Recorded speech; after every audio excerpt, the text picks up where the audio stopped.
Chapter 1 attack. Rajasthan, Jodhpur, Dikshit villa. सुबह के 10 बजे बज रहे थे। दीक्षित विला में एक अलग ही शांति पसरी हुई थी। एक औरत घर के हर एक कमरे में जाकर सबको आरती दे रही थी। आरती के साथ वह भगवान के प्रसाद भी उन्हें दे रही थी।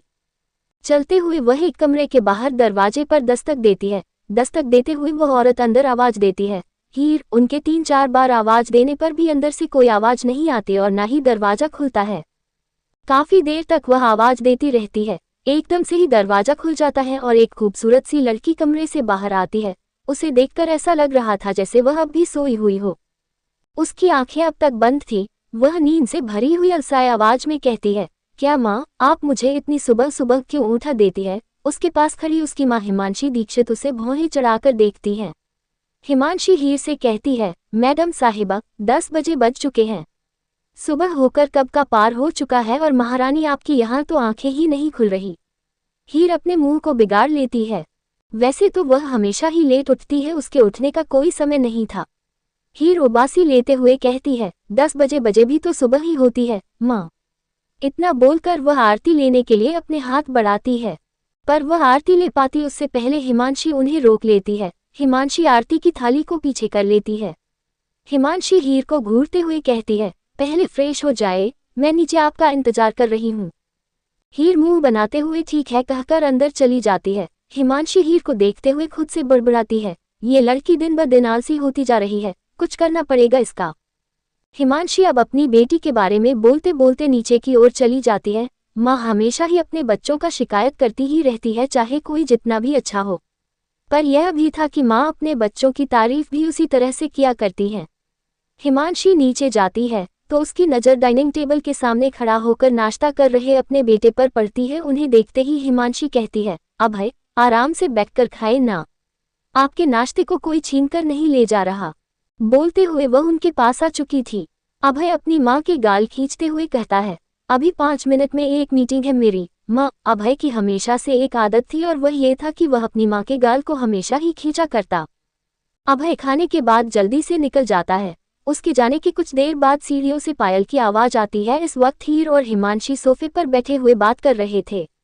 जैसे ही दोनों को पायल की आवाज सुनाई देती है तो वह दोनों ही एक साथ सीढ़ियों की ओर देखते हैं।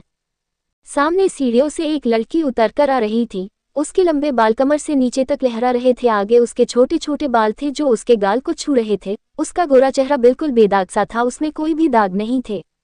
उसने इस वक्त एक लहंगा चोली पहना हुआ था। हिमांशी जैसे ही सीढ़ियों से आती लड़की को देखती है तो उसके होठों पर मुस्कुराहट आ जाती है। वह खड़ी होकर कहती है, आए बेटा। वह लड़की सीधे हिमांशी के पास जाती है। हिमांशी उसे अपने पास बैठने का इशारा करती है। वह लड़की जाकर हिमांशी के पास बैठ जाती है। हिमांशी मुस्कुराते हुए उससे कहती है, अपने ऊपर पौधे लगा दिए। वह लड़की हाँ में सिर हिलाती है। हिमांशी उससे बहुत ही प्यार से बात कर रही थी, इसलिए हीर थोड़ी सी चिढ़ जाती है। वह अपनी माँ से कहती है, माँ, आपने तो कभी हमसे इतने प्यार से बात नहीं की और इनसे तो आप ऐसे बात करती है जैसे कि। हीर अपनी बात पूरी कर पाती उससे पहले हिमांशी कहती है, क्योंकि ये हमारी सबसे प्यारी बच्ची है। इतना कहते ही हिमांशी उस लड़की के सिर पर हाथ रख लेती है। वह लड़की उनके ऐसा करते ही मुस्कुरा उठती है। हिमांशी और हीर के बीच एक खट्टी मीठी बहस होती है जिसे वह लड़की मुस्कुराते हुए सुनने लगती है। जहां अंदर का माहौल खुशनुमा सा था तो वही बाहर पूरी तरह से शांति पसरी हुई थी। जहां माली पौधों को देखने में लगा हुआ है, उनकी कटाई करने में लगा हुआ है, तो वही दरवाजे पर खड़े एक बॉडीगार्ड और एक वॉचमैन एक दूसरे से बात करने में लगे हुए थे। उनकी बातें इतनी भी तेज नहीं थी कि उस जगह की शांति को भंग कर सके, लेकिन शांति के बीच अचानक से ही एक जीप बहुत ही तेज रफ्तार में गेट को तोड़कर अंदर आती है। जो अब तक शांति फैली हुई थी वह कहीं भंग सी हो जाती है। बॉडीगार्ड और वॉचमैन जो अब तक शांति से बात कर रहे थे, उन्हें भी अचानक ऐसा होने से झटका लगा था। जीप गेट के ऊपर से जाकर अंदर जाती है। जीप के ऐसा घुसने से सभी बॉडीगार्ड निकलकर बाहर आते हैं। वह जीप को रोकने की कोशिश करते हैं, पर वह जीप रुकती नहीं। वह सीधे जाकर वहीं पर रुकती है जहां उसे रुकना था।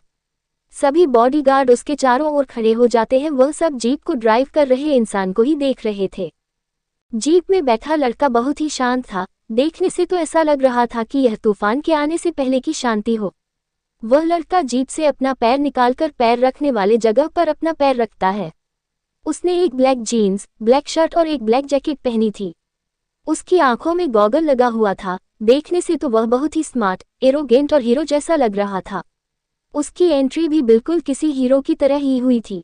पर दीक्षित विला विलेन के घर जैसा बिल्कुल भी नहीं था। फिर ऐसे अच्छे घर में हीरो की एंट्री होने की गुंजाइश ही नहीं थी। वह लड़का अपने पैर को जमीन पर रखता है और अपना पहना हुआ गॉगल निकालकर जीप की सीट में फेंकता है। वह लड़का बहुत ही शांत से चारों तरफ देखता है। सारे बॉडीगार्ड भी उसे ही देख रहे थे। उन सभी को उसे देखकर तो कोई खतरा महसूस नहीं हो रहा था। एक बॉडीगार्ड उसे देखते हुए पूछता है, कौन हो तुम? बॉडीगार्ड के सवाल करने पर लड़का कोई जवाब नहीं देता। उसके जवाब न देने से वह बॉडीगार्ड लड़के के पीछे खड़े एक बॉडीगार्ड को इशारा करता है। बॉडीगार्ड के इशारे करते ही उस लड़के के पीछे खड़ा बॉडीगार्ड आगे बढ़ता है।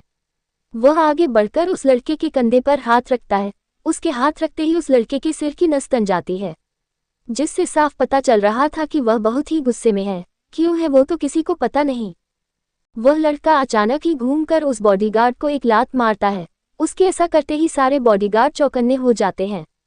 पर वह चौकन्ने होकर हमला करने की तैयारी करते उससे पहले ही वह लड़का सभी को मार गिराता है। उसकी इतनी बॉडी थी कि वह एक झटके से किसी को भी मसल दे। वह अब तेज कदमों से अंदर चला जाता है। अब हॉल पर हिमांशी और लंबे बाल वाली लड़की ही बैठी हुई थी। हीर कुछ काम से अपने कमरे में चली गई थी, इसलिए हॉल पर बस वो दोनों ही थे। जैसे ही वह दोनों उस लड़के को देखते हैं तो दोनों खड़े हो जाते हैं। वह लड़का अंदर आते हुए बॉडीगार्ड को मार गिराता जा रहा था। हिमांशी उस लड़के को पहचानने की कोशिश कर रही थी, पर उसे याद नहीं आ पा रहा था कि उसके सामने खड़ा लड़का कौन है और क्यों सबको मार रहा है। हिमांशी चिल्लाते हुए उससे सवाल करती है, कौन हो तुम? वह लड़का सारे बॉडीगार्ड को मारते हुए उन दोनों की ओर बढ़ता है। वह उनके पास पहुंचते ही सामने रखा कांच का टेबल को उठाकर एक तरफ पटक देता है। हिमांशी डर से अपने कान पर हाथ रख लेती है। वह लड़का एक नज़र दोनों को देखता है, फिर अचानक से ही हिमांशी के पास खड़ी लड़की के हाथ को पकड़ लेता है। वह लड़का सीधा उसके हाथ को पकड़कर खींचते हुए उसे अपने साथ लेकर जाता है। वह लड़की अपने हाथ को छुड़ाने लगती है, पर उस लड़के की पकड़ इतनी ज्यादा थी कि वह उससे अपने हाथ को छुड़ा नहीं पाती। हिमांशी उस लड़के को ऐसे अपनी घर की लड़की को लेकर जाता हुआ देखकर एकदम से चिल्लाती है, ये तुम क्या कर रहे हो? उन्हें कहाँ लेकर जा रहे हो? हिमांशी बस उससे बोलती रह जाती है, लेकिन वह लड़का उनके सवालों का जवाब देना बिल्कुल भी जरूरी नहीं समझता। वह सीधे उस लड़की को खींचते हुए बाहर लेकर जाता है। हिमांशी की आवाज से हीर भी अपने कमरे से बाहर निकलती है। वह ऊपर से सब कुछ देखती है कि किस तरह से किसी लड़के ने भूचाल मचा दिया। हीर भी जल्दी से सीढ़ियों से उतरते हुए हॉल पर आती है। उसे समझ नहीं आ रहा था कि ये क्या हो रहा है। हीर हिमांशी के पास जाकर पूछती है, क्या हुआ माँ?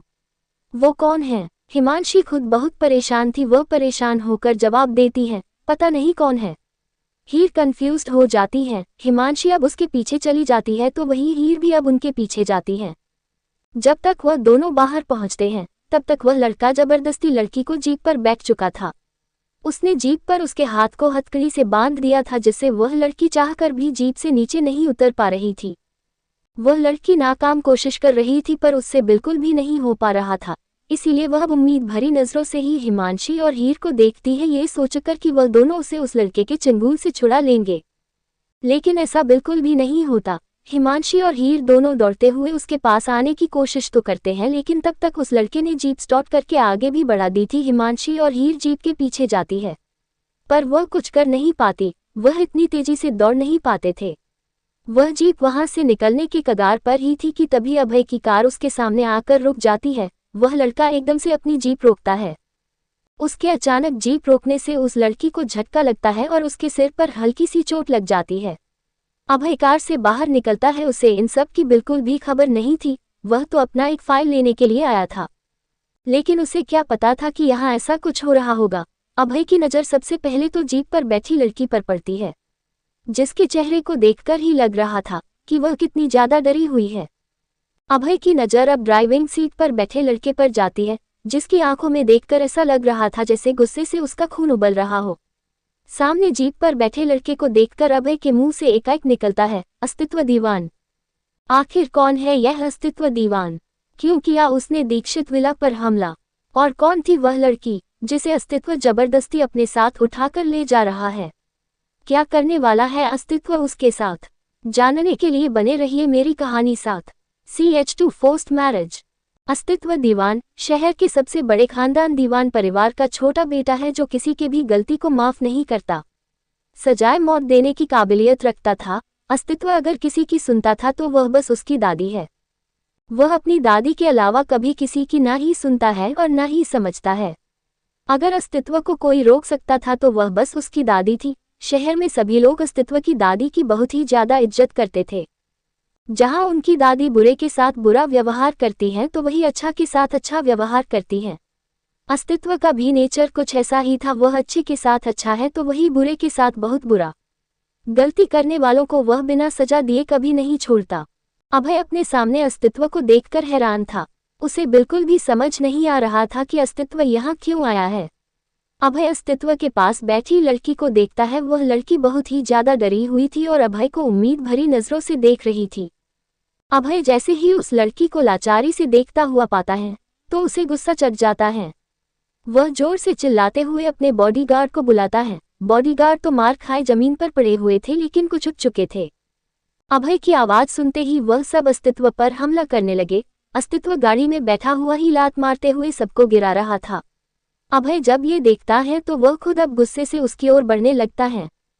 जीप पर बैठी लड़की तो बस कभी अभय को देखती तो कभी अस्तित्व को।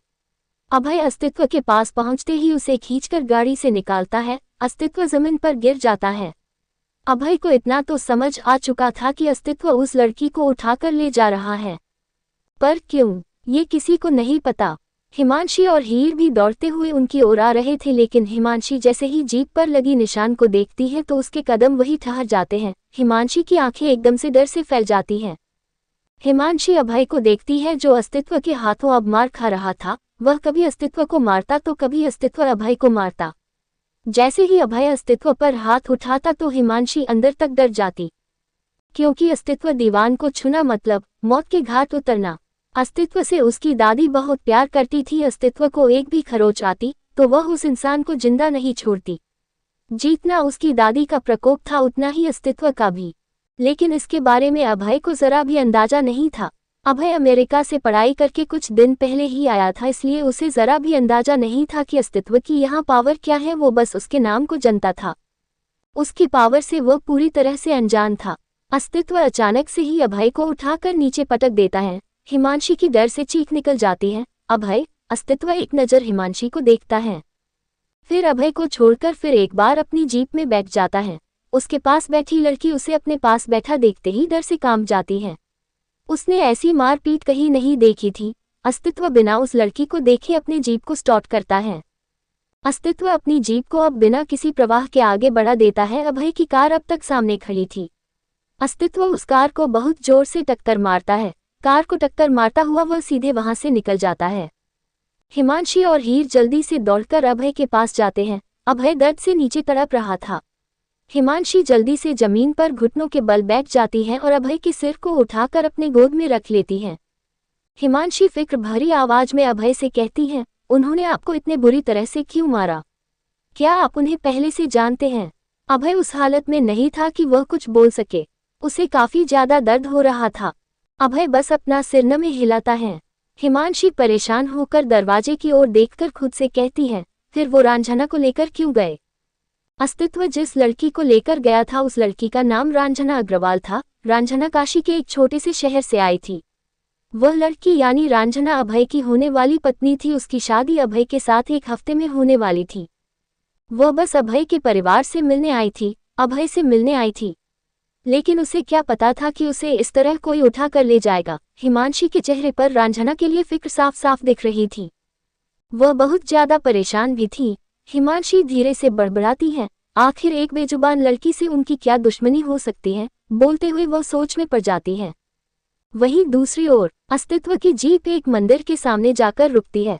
अस्तित्व के अंदर सिर्फ अभय के लिए गुस्सा भरा हुआ था। अस्तित्व रांझना के हाथ की हथकड़ी खोलता है। हथकड़ी खोलने के बाद अस्तित्व उसे जीप से नीचे उतारकर उसका हाथ पकड़ लेता है।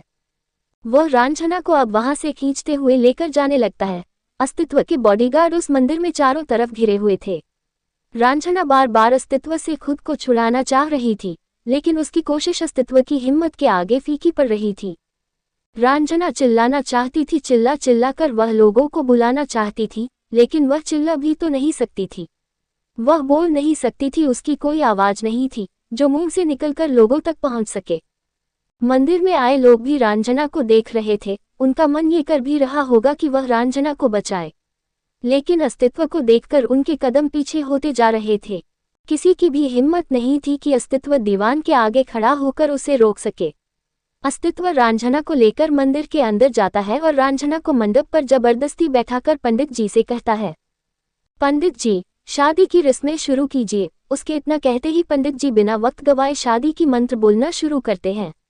वह सब दीवान परिवार को इज्जत तो देते थे, लेकिन एक खौफ भी उनके अंदर जिंदा था, जिसकी वजह से वह कुछ करने के लिए मना नहीं कर पाते थे।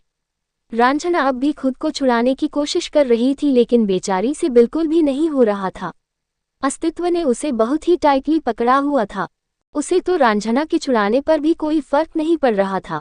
पंडित जी ने रस्मों की शुरुआत कर ली थी। वह मंत्र पढ़ते हुए कहते हैं, वरमाला के लिए खड़े हो जाए। अस्तित्व रंजना को अपने साथ वर्णमाला के लिए खड़ा करता है। अस्तित्व के बॉडीगार्ड में से एक आगे आकर अस्तित्व को वरमाला देते हैं। अस्तित्व तुरंत वरमाला लेकर रंजना को पहना देता है। जब रंजना की बारी आती है, तब अस्तित्व उसके हाथ में वरमाला पकड़ाकर खुद पहन लेता है। इतना करते ही वह फिर से रंजना के साथ मंडप पर बैठ जाता है। रंजना अपना हाथ छुड़ाते हुए अस्तित्व को देख रही थी। अस्तित्व की नज़र बिल्कुल भी रंजना पर नहीं थी। उसने शायद ही रंजना को ढंग से देखा होगा। रंजना की रोने वाली हालत हो चुकी थी, उसे अब अपने हाथ में दर्द होने लगा था। पंडित जी कुछ देर बाद दोनों को फेरों के लिए खड़ा होने को कहते हैं। फेरों के लिए खड़े हो जाए। अस्तित्व फिर एक बार रंजना को अपने साथ जबरदस्ती खड़ा करता है। वह उसके हाथ को पकड़े उसके साथ फेरे लेने लगता है। रंजना की इसमें कोई मर्जी नहीं थी। उसकी मर्जी से जो शादी होने वाली थी, वह शादी इस वक्त टूटने के कगार पर थी। नहीं ये 7 वचन वह अस्तित्व के साथ लेने वाली थी और ना ही वह उसे अपने जीवन साथी मानने वाली थी। पर वह सब कुछ हो रहा था जो रंजना ने सोचा भी नहीं था। वह एक ऐसे इंसान के साथ रिश्ता में बंधने जा रही थी जिसके बारे में उसे कुछ पता ही नहीं था। वह कोशिश तो बहुत कर रही थी कि उसके साथ रिश्ते में न बांधे, लेकिन उसकी कोशिश नाकाम होती जा रही थी। अस्तित्व ने उसके साथ 7 वचनों के फेरे को पूरा कर लिया था। वो 7 वचन जो पति पत्नी 7 जन्मों तक साथ रहने के लिए लेते हैं। फेरों के बाद वह रंजना को फिर एक बार अपने साथ मंडप पर बैठा देता है। पंडित जी अब अस्तित्व की ओर मंगलसूत्र बढ़ाते हुए कहते हैं, वधू को मंगलसूत्र पहनाइए। अस्तित्व अपने हाथ बढ़ाकर मंगलसूत्र को ले लेता है। अस्तित्व रंजना को मंगलसूत्र पहनाने ही वाला था कि तभी अचानक ही रंजना उसका हाथ पकड़ लेती है। अस्तित्व रंजना को देखता है। अब जाकर अस्तित्व रंजना को देख रहा था। रंजना का मासूम सा चेहरा, उसका गोरा बदन, उसकी छोटी सी नाक और उसके रसीले होठ जो कब से कुछ कहने की कोशिश कर रहे थे। रंजना की बड़ी बड़ी पलकें बार बार झपकती जा रही थी। उसके आंखों में हल्की सी नमी थी। वह पूरी तरह एक छोटी मासूम बच्ची जैसी थी जिसे दुनियादारी की कोई खबर नहीं। अस्तित्व रंजना के आंखों में एक पल के लिए खो जाता है। रंजना पूरी उम्मीद के साथ अस्तित्व को देख रही थी, ये सोचकर कि अस्तित्व उसे छोड़ देगा। अगर वह बोल सकती तो पता नहीं कितनी बार ही बोल देती कि उसे छोड़ दिया जाए। अस्तित्व पूरी तरह से रंजना के उन मासूम आंखों में खोया हुआ था। पर तभी अचानक से उसके कानों में कुछ आवाजें आती हैं, जिसे याद करते ही अस्तित्व के चेहरे पर एकदम से गुस्सा उभर उठता है। अस्तित्व झटके से रंजना के हाथ को खुद से छुड़ा लेता है। रंजना हैरान हो जाती है। उसे थोड़ी उम्मीद हो चुकी थी कि अस्तित्व उसे छोड़ने वाला है, लेकिन ऐसा कुछ भी नहीं हुआ। अस्तित्व अपने गुस्से में खोया हुआ रंजना के गले में मंगलसूत्र पहनाने लगता है। रंजना फिर कोशिश करती है कि अस्तित्व उसे पहना ना पाए, पर अस्तित्व का एक बॉडीगार्ड आकर रंजना के दोनों हाथ को पकड़कर पीछे कर लेता है। अस्तित्व रंजना को मंगलसूत्र पहना देता है। वह जो अब तक उसके ऊपर झुका हुआ था अब उससे दूर हो जाता है। पंडित जी अस्तित्व को सिंदूर देते हुए कहते हैं, वधू के मांग में सिंदूर भरिए। अस्तित्व सिंदूर लेकर अपने हाथ को रंजना के मांग की ओर लेकर जाता है। रंजना पीछे होने लगती है। वह पीछे होते हुए नमे सिर हिलाती है। रंजना पीछे होते होते वहीं पर लेट जाती है, क्योंकि बॉडीगार्ड ने उसके हाथ को पीछे पकड़ रखा था तो वह घसककर पीछे तो नहीं हो पा रही थी। वह बस खुद के शरीर को पीछे कर रही थी। अस्तित्व उसके ऊपर झुककर उसके मांग में सिंदूर भर देता है। इसी के साथ पंडित जी कहते हैं, शादी संपन्न हुई, अब आप दोनों पति पत्नी हुए। ये सुनते ही रंजना के आंखों के कोनों से आंसू बह जाते हैं। अस्तित्व उसके ऊपर झुका हुआ उसके चेहरे को ही देख रहा था। वह अब उसके मासूम चेहरे पर खोने लगा था। रांझना का चेहरा इतना ज्यादा मासूम था कि कोई भी उसके साथ गलत करने के बारे में सोच ही नहीं सकता। रांझना 18 साल की एक मासूम लड़की थी। अब तो उस बॉडीगार्ड ने भी रांझना के हाथ को छोड़ दिया था और पीछे हो गया था। रांझना को कुछ समझ नहीं आ रहा था कि एक ही पल में उसके साथ क्या से क्या हो गया। वह जिस इंसान से शादी करने के मकसद से आई थी उससे न होकर एक ऐसे अनजान अस्तित्व से हो गई जिसे न उसने कभी जाना था और न ही पहचाना था। उसे बिल्कुल नहीं पता था कि अस्तित्व कैसा इंसान है। अगर किसी अनजान इंसान से शादी हो जाए तो मन के अंदर तो ये डर रहेगा ही कि वो इंसान कैसा होगा। रांझना पूरी तरह से अपने उलझन में थी, तभी अस्तित्व उसके हाथ को पकड़कर अपनी ओर खींच लेता है। रांझना एकदम से अस्तित्व के चेहरे के बहुत करीब आ जाती है। अस्तित्व अचानक से ही रांझना के जबड़े को जोर से पकड़ लेता है। अस्तित्व की आंखें अब गुस्से से लाल हो चुकी थी, वह आग बबूला हो चुका था। अस्तित्व रांझना के जबड़े को जोर से दबाते हुए अपने दांत भींचकर कहता है, मैंने तुम्हारे साथ शादी तो कर ली, मैंने तुम्हारे मान तो भर दिए, तुम्हें मंगलसूत्र तो बांध दिया, लेकिन तुम मेरी पत्नी कभी नहीं कहला सकती। नहीं मैं तुम्हारा पति हूं और न ही तुम मेरी पत्नी। शादी तो हो गई लेकिन मेरा तुमसे कोई रिश्ता नहीं होगा। तुम मंडप पर छोड़ी गई दुल्हन कहलाओगी जिसकी जिंदगी हमेशा अधूरी ही रहेगी, और एक ऐसी लड़की से कोई गलती से भी शादी नहीं कर सकता। तुम्हारे भाई ने मेरी बहन की जिंदगी बर्बाद की और मैंने तुम्हारी हिसाब बराबर। इतना कहते ही वह झटके से रांझना के जबड़े को छोड़ देता है। रांझना वही जमीन पर गिर जाती है। अस्तित्व सीधे उठकर वहां से चला जाता है। वह एक बार भी रांझना को पीछे मुड़कर नहीं देखता है। वही रांझना दर्द की वजह से आंसू भरी आंखों से जाते हुए अस्तित्व को देख रही थी। क्या होगा इस शादी का अंजाम? क्या होगा जब अस्तित्व को ये पता चलेगा कि उसने गलत लड़की को पूरी जिंदगी की सजा दे दी? क्या अस्तित्व रांझना की सच्चाई जानने के बाद उसे अपनाएगा या तोड़ देगा इस शादी को? I hope you all like my story. CH3 Raanjhanaa in Diwan palace. Raanjhanaa मंदिर में उसी तरह से बैठी हुई थी। उसकी पूरी जिंदगी उजड़ चुकी थी। पहले तो उसे एक अनजान इंसान से शादी करनी पड़ी और अब उसे यह पता चला कि वो इंसान बस उसे दुल्हन बनाकर छोड़ देगा। रांझना के मांग में चटक लाल रंग का सिंदूर भरा हुआ था जो उसकी सुहागन होने का पहचान था। सुहागन का पहचान तो उसे मिल गया था, लेकिन किसका ये किसी को भी खबर नहीं। अस्तित्व को जिसने शादी करते हुए देखा उन सबको उसने मुंह बंद करने के लिए कहा था। अस्तित्व कुछ कहे और वो लोग न माने, ऐसा तो हो ही नहीं सकता। हवा बहुत तेजी से चल रही थी लेकिन इसके बावजूद वह रांझना के मांग में भरे सिंदूर को उड़ाकर नहीं ले जा पा रही थी। शायद कुदरत भी यही चाहती हो कि रांझना के मांग का सिंदूर न मिटे। रांझना बस जमीन को घूरे जा रही थी, तभी एक आवाज आती है, रांझा। रांझना धीरे से सिर उठाकर देखती है। सामने से एक आदमी दौड़ते हुए आ रहा था। रांझना जैसे ही उस आदमी को देखती है तो उसके आंखों से झरझर आंसू बहने लगते हैं। रांझना बहुत बुरी तरह से डरी हुई थी। वह आदमी और कोई नहीं, उसका पापा था जिसका नाम रामनाथ था। रामनाथ ने अपनी बेटी को बड़े ही नाजों से पाला था। बेजुबान होने के बावजूद उन्होंने अपने प्यार से उसकी सारी कमियां मिटा दी थी। रामनाथ जल्दी से रांझना के पास आकर नीचे बैठ जाते हैं। वह रांझना के मांग में सिंदूर देखकर बहुत ही ज्यादा हैरान थे। वह घबराए हुई आवाज में पूछते हैं, ये क्या हो गया मेरी बच्ची? रांझना अपने पापा से गले लगकर फूट फूट कर रोने लगती है। वही रामनाथ की तो जैसे जिंदगी उजड़ चुकी थी। वह इस बात से पहले खुश था कि उसकी बेटी की शादी एक बहुत ही अच्छे खानदान में कराई जा रही थी, लेकिन अचानक जब उसे पता चला कि जोधपुर के सबसे बड़े खानदान का बेटा उसकी बेटी को उठाकर ले गया तो वह बहुत ज्यादा डर चुके थे। अब यहाँ आकर उसे पता चला कि अब उसकी बेटी की मांग में सिंदूर भर गया।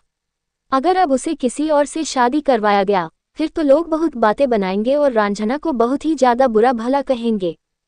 इन सब चीज में उसकी बेटी की जिंदगी हमेशा के लिए बर्बाद हो चुकी थी।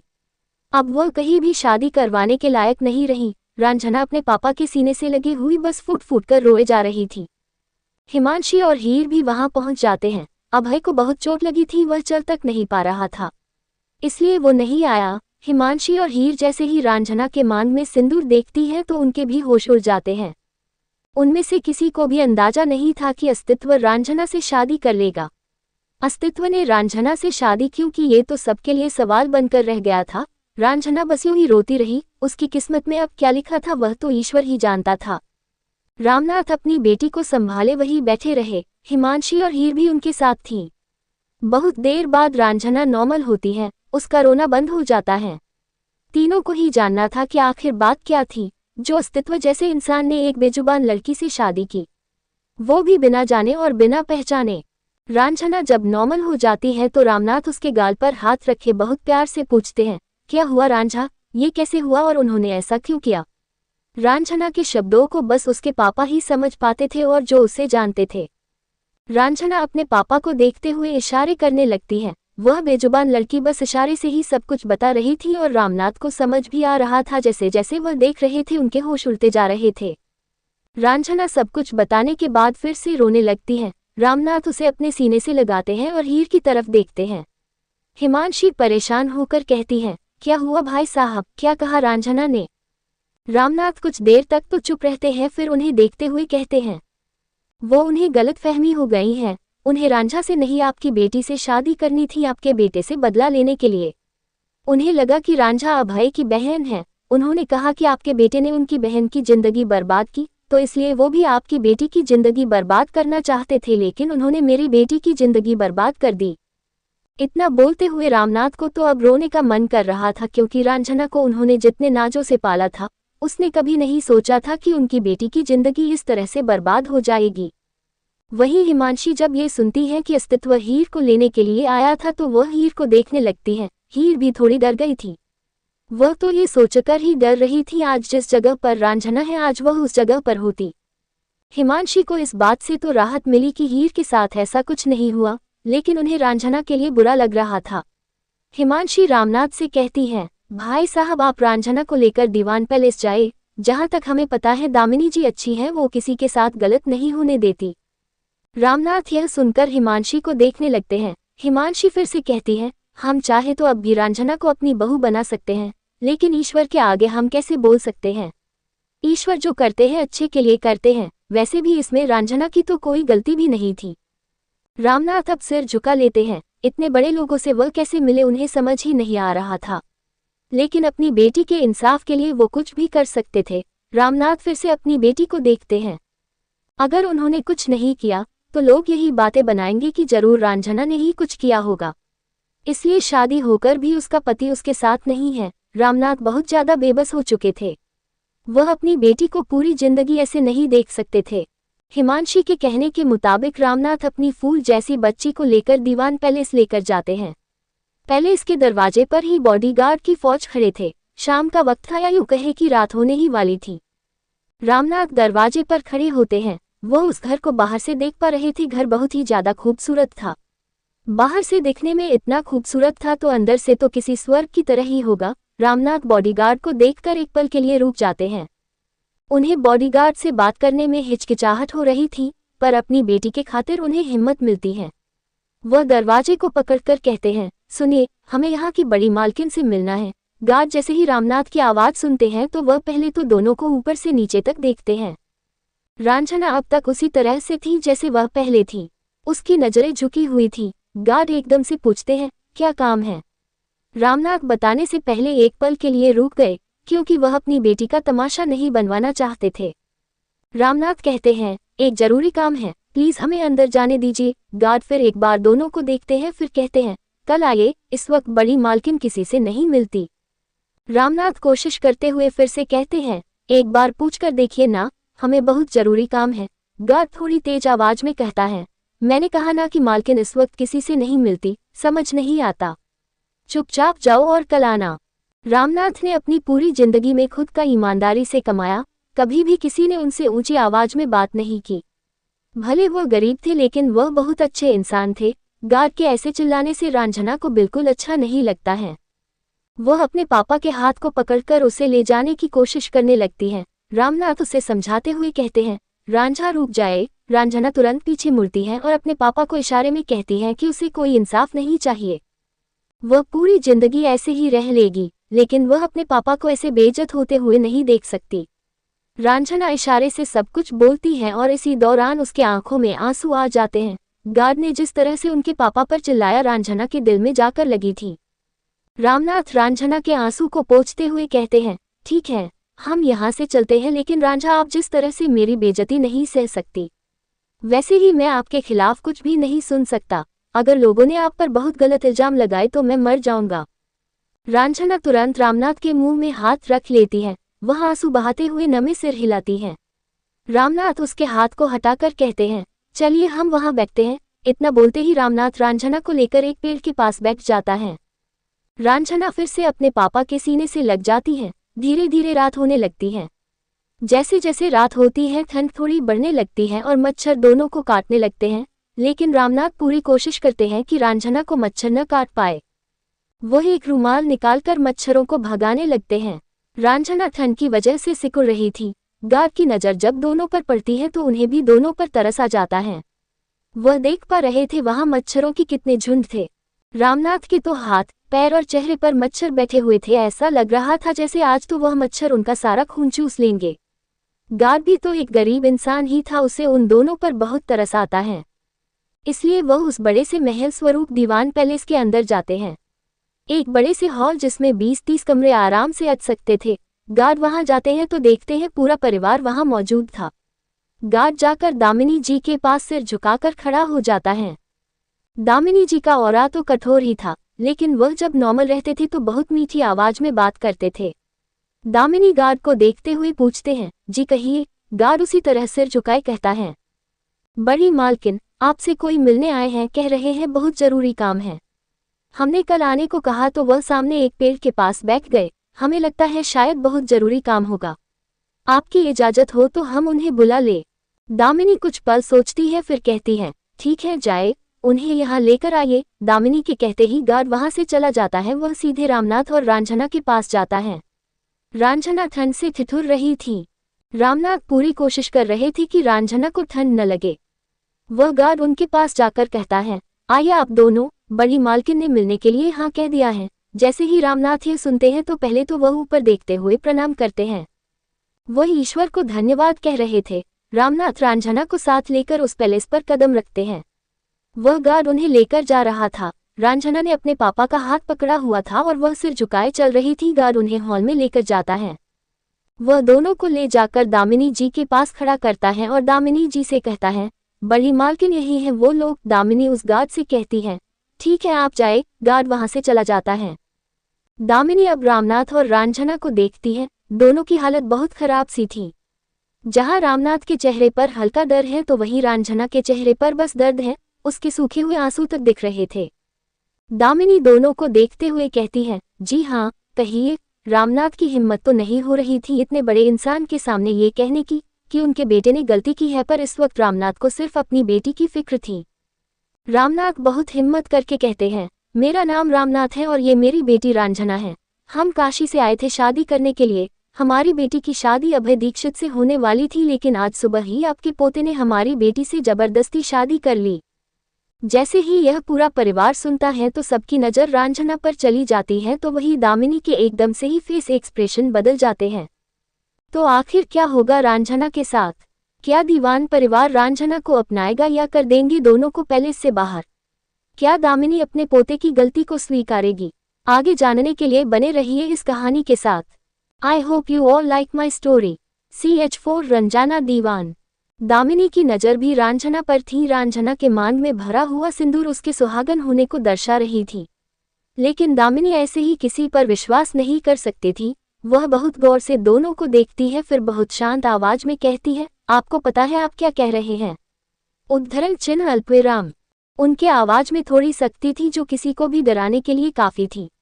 रामनाथ सहम से जाते हैं। एक तो इतने बड़े लोग, उनके सामने कुछ बोलना बहुत मुश्किल था, पर जो भी रामनाथ सही थे तो वह ज्यादा नहीं डरते। डरता वो है जो गलत करता है और झूठ बोलता है। रामनाथ झूठ नहीं कह रहे थे। रामनाथ बेबसी भरी आवाज में कहते हैं, आप बहुत बड़े लोग हैं और हमें पता है कि अगर हमने झूठ कहा तो आप हमारा क्या हर्ष कर सकती हैं, लेकिन हम सच कह रहे हैं। दामिनी वैसे तो अपने पोते को बहुत अच्छे से जानती थी। आखिर क्यों न जाने अस्तित्व उसका सबसे चहेता पोता था जिनसे दामिनी बहुत प्यार करती थी। दामिनी की नज़र अब रांझना पर चली जाती है। वह उससे पूछती है, क्या आपके पापा सच कह रहे हैं? उद्धरण चिन्ह अल्पविराम। रांझना का पहले तो सिर झुका हुआ था, लेकिन वह सब कुछ सुन रही थी। जैसे ही दामिनी सवाल करती है वह सिर उठाकर अपनी मासूम आंखों से दामिनी को देखती है। उसका चेहरा बहुत ही ज्यादा मासूम था। रांझना पहले दामिनी को देखती है फिर अपने पापा को। रामनाथ कहते हैं, मेरी बेटी बोल नहीं सकती। जैसे ही दीवान परिवार यह सुनते हैं तो सबकी आंखें फटी की फटी रह जाती हैं। कितनी खूबसूरत लड़की, लेकिन उसमें जुबान ही नहीं थी। एक पल के लिए तो किसी को भी विश्वास नहीं हुआ कि रांझना सच में बोल नहीं सकती। रामनाथ अपनी बेटी को देखते हुए कहते हैं, ये बेजुबान है, अगर ये बोल पाती तो आज जो हुआ वो नहीं हुआ होता। रामनाथ इतना बोल थोड़ा इमोशनल हो जाते हैं। रांझना चुपचाप सिर झुकाए खड़ी थी। दामिनी बस दोनों को देखे जा रही थी। वह अपना फोन निकालकर अस्तित्व को कॉल करती है। कुछ देर के रिंग के बाद उधर से एक आवाज आती है, हेलो। उस आवाज को सुनकर दामिनी कहती है, तरंग, अस्तित्व कहाँ है? उद्धरण चिन्ह अल्पविराम। तरंग अस्तित्व का असिस्टेंट और दोस्त दोनों था। वह जवाब देते हुए कहता है, दादी, वो इम्पोर्टेंट मीटिंग में है। उसकी बात सुनकर दामिनी एक पल के लिए चुप हो जाती है। रामनाथ बस उस फोन को देखे जा रहे थे और जो आवाज आ रही थी उसे सुन रहे थे। दामिनी ने उसे स्पीकर पर रखा था। दामिनी सीरियस आवाज में पूछती है, क्या अस्तित्व ने जबरदस्ती किसी लड़की से शादी की है? दामिनी जैसे ही यह सवाल करती है उधर एकदम सन्नाटा पसर जाता है। सभी लोग ये सुनने के लिए बेताब थे कि सच में रामनाथ सच कह रहे हैं या फिर झूठ। जाहिर सी बात है किसी को इतनी जल्दी तो विश्वास नहीं होने वाला था। कुछ देर बाद तरंग कहता है, हाँ दादी, उसने अभय दीक्षित को सबक सिखाने के लिए उसकी बहन से शादी की। उसने बस अभय की गलती की सजा उसे दी है। अभय ने समीरा को प्रेग्नेंट किया और वो किसी और से शादी करने जा रहा है। उसने समीरा की जिंदगी बर्बाद की, तो इसलिए। जैसे ही तरंग ने ये कहा तो दामिनी की नज़र एकदम से कोने में खड़ी एक लड़की पर गई। वह लड़की और कोई नहीं, अस्तित्व की बुआ की बेटी समीरा थी। उसके चेहरे पर डर दिख रहा था।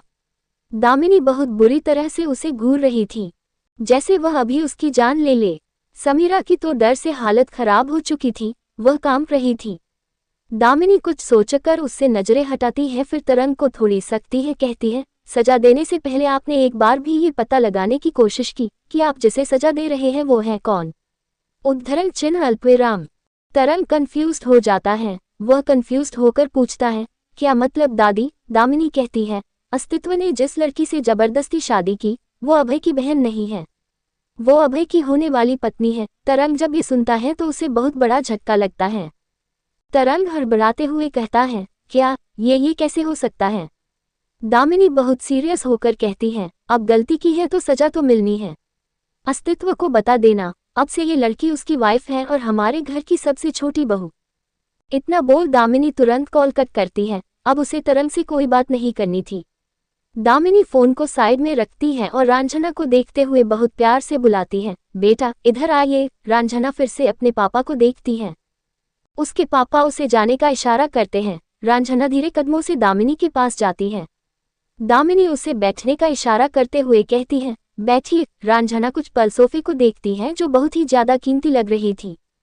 रांझना कुछ पल बाद सोफे पर बैठती है। दामिनी रामनाथ को भी बैठने का इशारा करती है। रामनाथ बैठ जाते हैं। दामिनी बड़े ही प्यार से रांझना के सिर पर हाथ फेरते हुए कहती है, रामनाथ, आज से आपकी बेटी हमारी जिम्मेवारी है, आप बेफिक्र रहिए। रामनाथ को अब थोड़ा राहत मिलती है, वरना वह तो परेशान हो चुके थे।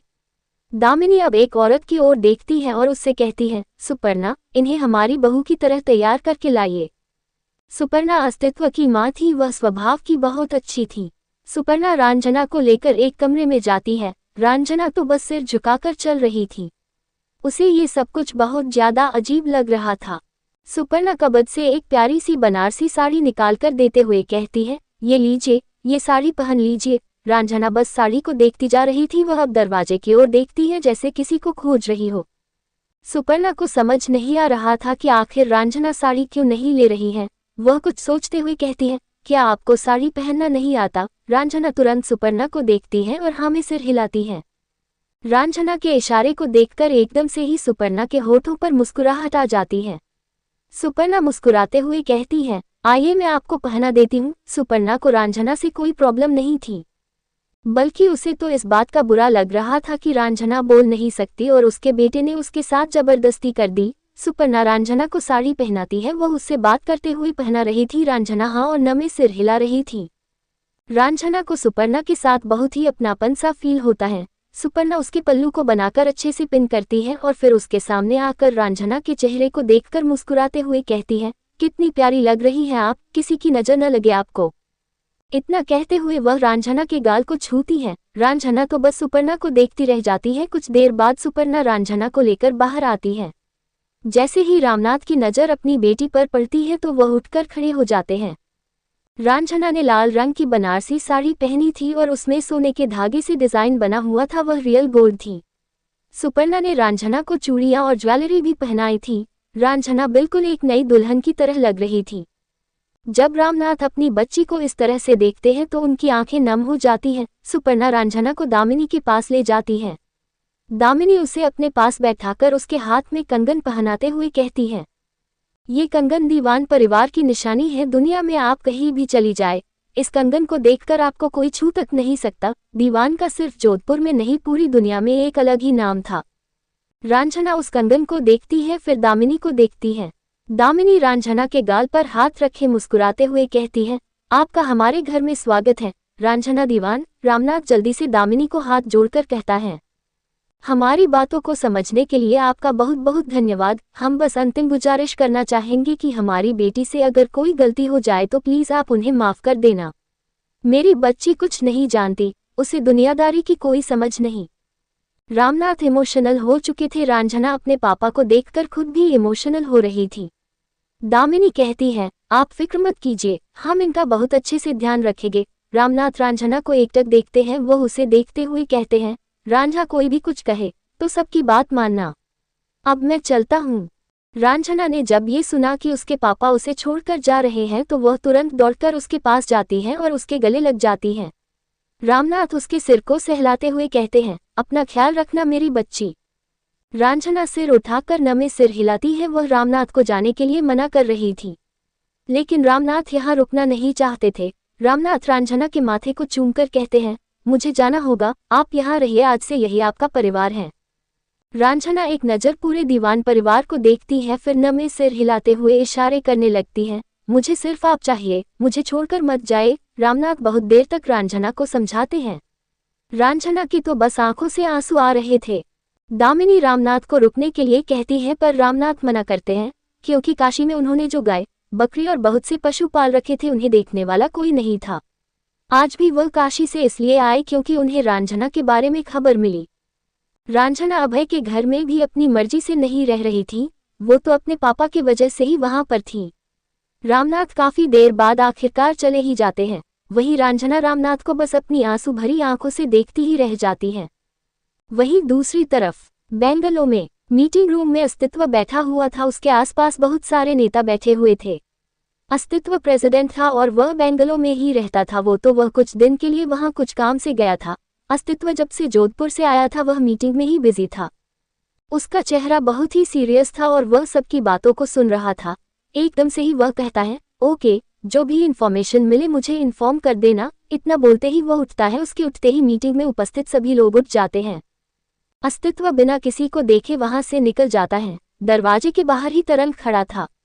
तरंग उसे फोन देता है। अस्तित्व फोन लेकर तुरंत आगे बढ़ जाता है। तरंग उसके पीछे जाते हुए कहता है, दादी ने कॉल किया था। अस्तित्व बस चलता जा रहा था, वही तरंग उसके पीछे जा रहा था। वह आगे कहता है, अस्तित्व तुमने बहुत बड़ी गलती की है। अस्तित्व के कदम अब भी नहीं रुके, वह बस चलता जा रहा था। पर तरंग को ये पता था कि अस्तित्व उसकी सारी बातें सुन रहा है।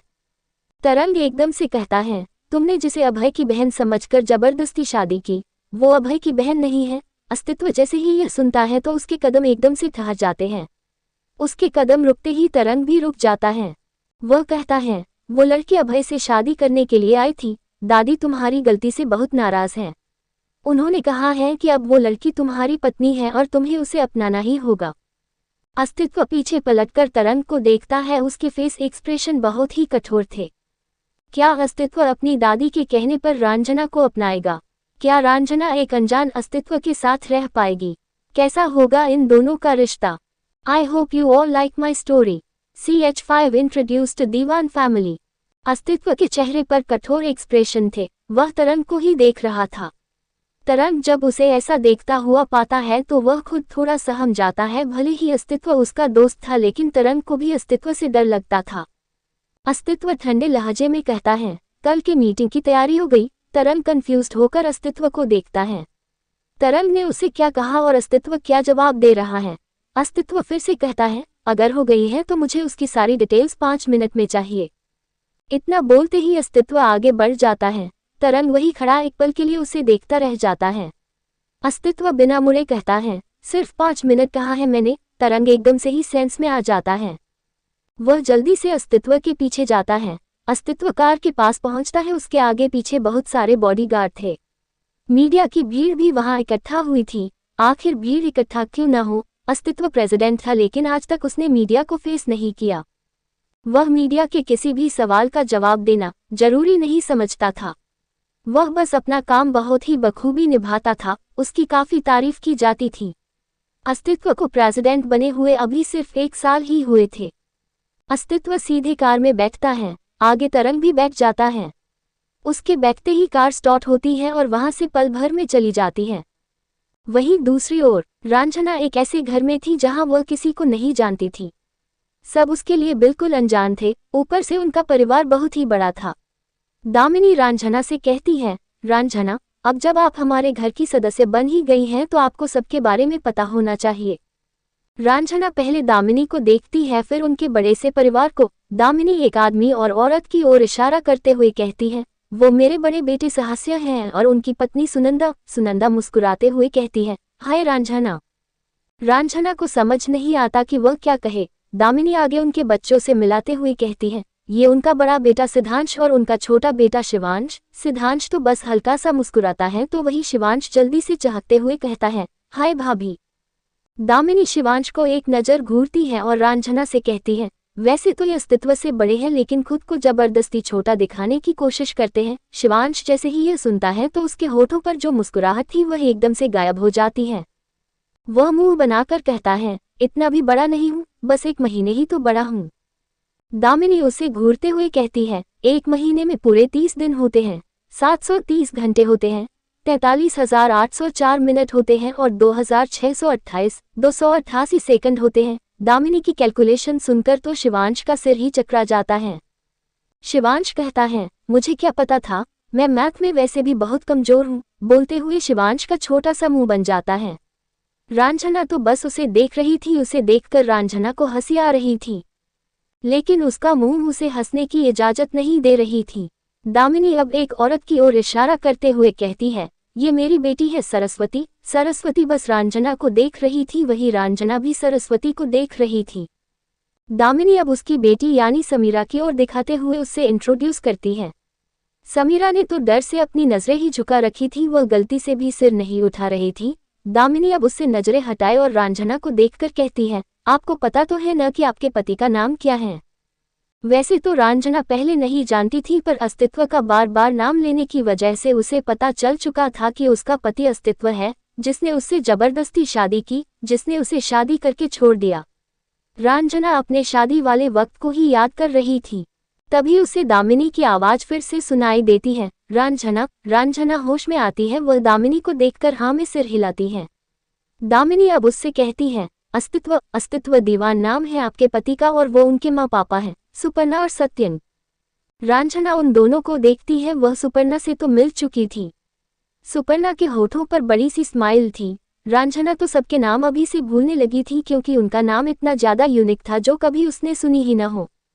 रांझना तो अब काउंट करने लगी थी कि कितने नाम थे और किसके क्या नाम थे।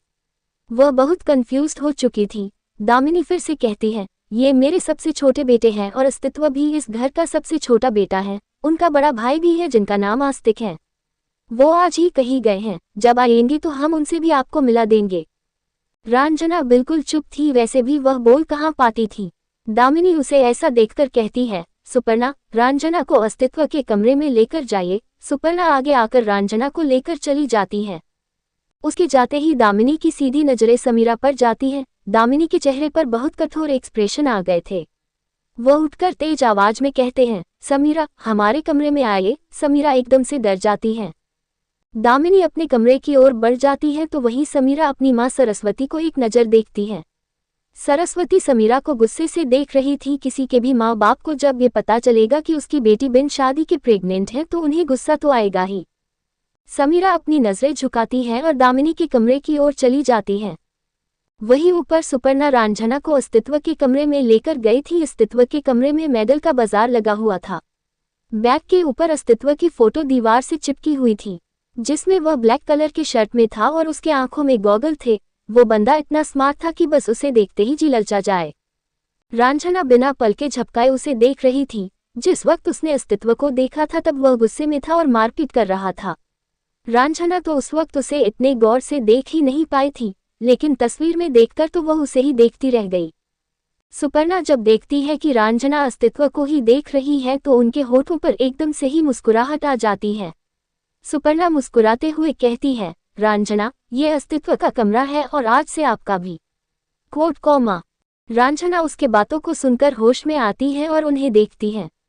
सुपर्णा रांझना के गाल पर हाथ रखे कहती है, हमें पता है आपको यहाँ एक अनजान से जगह में बहुत अजीब लग रहा होगा, लेकिन यकीन मानिए आपको जब यहाँ की आदत पड़ जाएगी तो आपको यहाँ से कहीं जाने का मन नहीं करेगा। रांझना को ये तो पता था कि जब उसे आदत पड़ेगी तो उसे कोई प्रॉब्लम नहीं होगी, लेकिन अब का क्या? जब तक आदत नहीं लगेगी तब तक वह क्या करेगी, कैसे रहेगी? सुपर्णा अस्तित्व के कारनामे के बारे में सोचते हुए कहती है, वैसे तो अस्तित्व ने कभी गलती नहीं की, लेकिन पता नहीं उन्होंने आपके साथ इतना बुरा क्यों किया।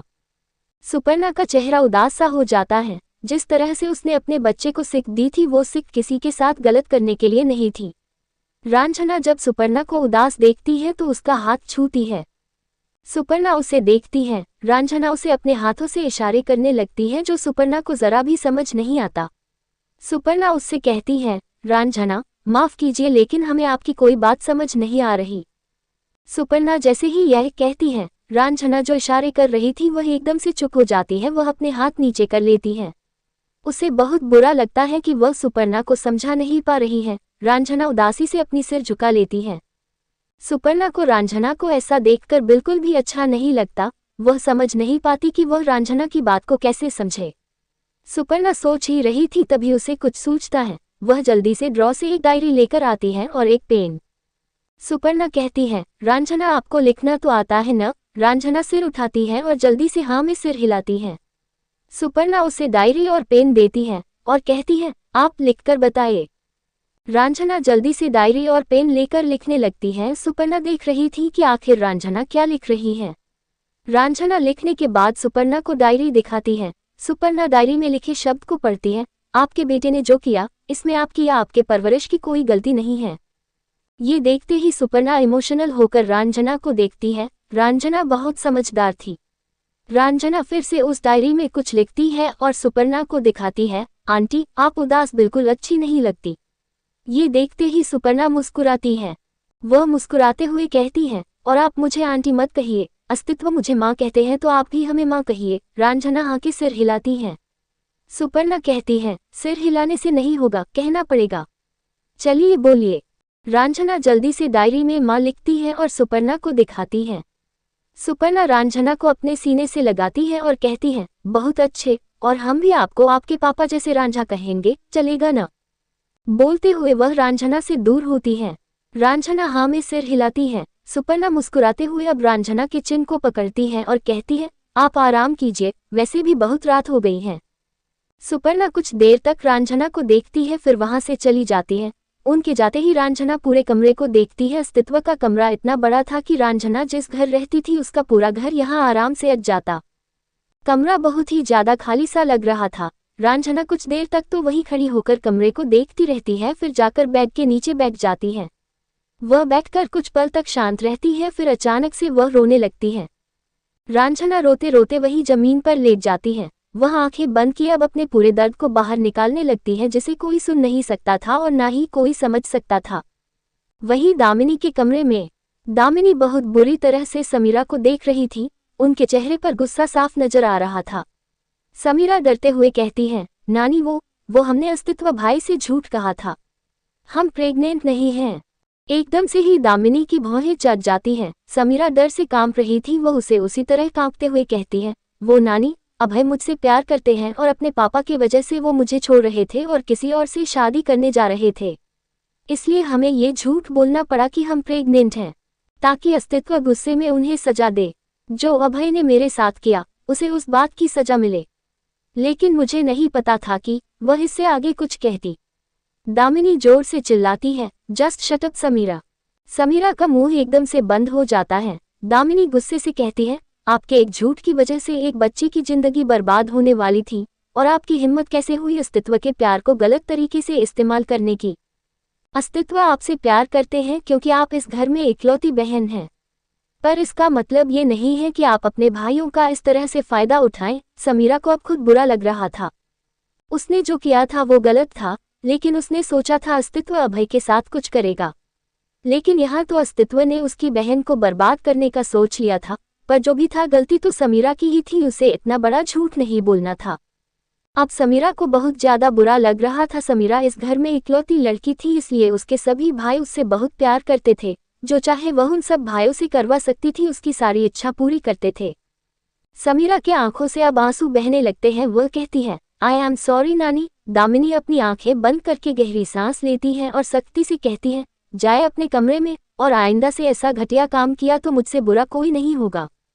अब समीरा के पैर वह नहीं ठहर सकते थे। वह जल्दी से वहां से भागकर निकल जाती है। उसके निकलने की कुछ देर बाद एक आदमी दामिनी के कमरे में जाता है। वह दामिनी के सारे काम को संभालता था।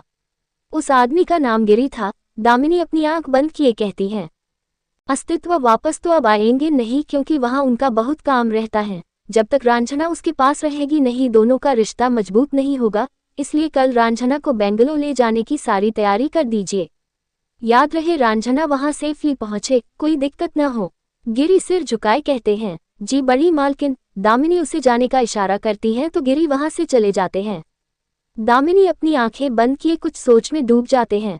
आई hope you all like my story.